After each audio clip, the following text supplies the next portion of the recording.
Okay, so I took the two blender crafts outside.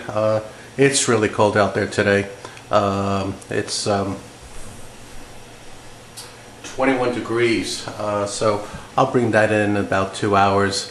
As you can see, the elapsed time is 13 hours, 35 minutes. The time is not 6:20 a.m. That's an hour off. It's actually 5:20.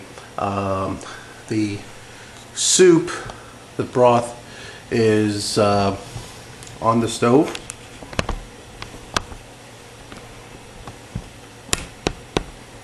Okay, and I have a high flame on the back, on a small burner in the back right now.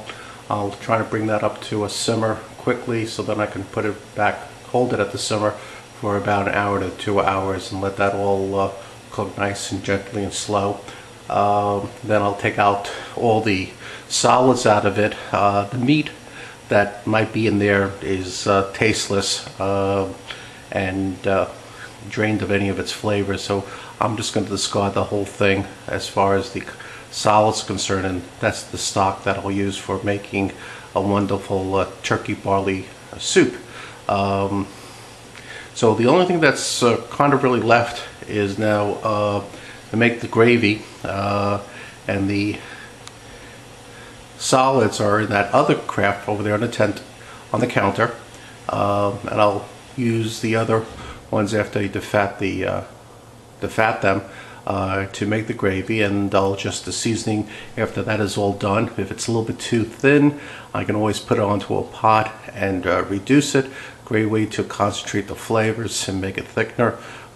I don't use flour or cornstarch. I find adding things like soy sauce to be really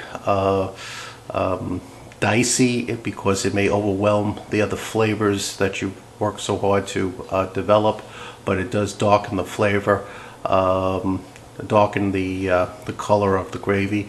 I still have the fond in the pot that after everything is separated, the fat from the broth, I can throw some of that into the pot and scrape up the fond that's in the pot that's sitting here on the stove. So, and then I have to carve the bird and put it on a plate, and that's an easy process once the meat has cooled.